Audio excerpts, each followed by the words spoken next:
You ask Tiger to solve.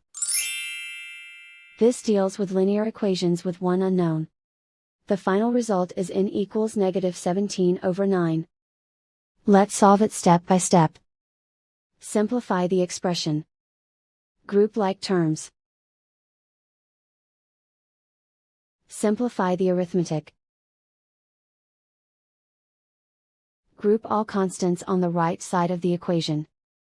Add 17 to both sides. Simplify the arithmetic.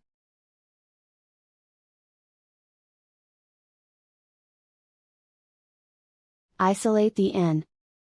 Divide both sides by -9. Cancel out the negatives. Simplify the fraction.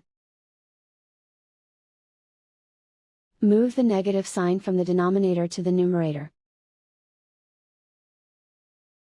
And so the final result is n equals -17/9.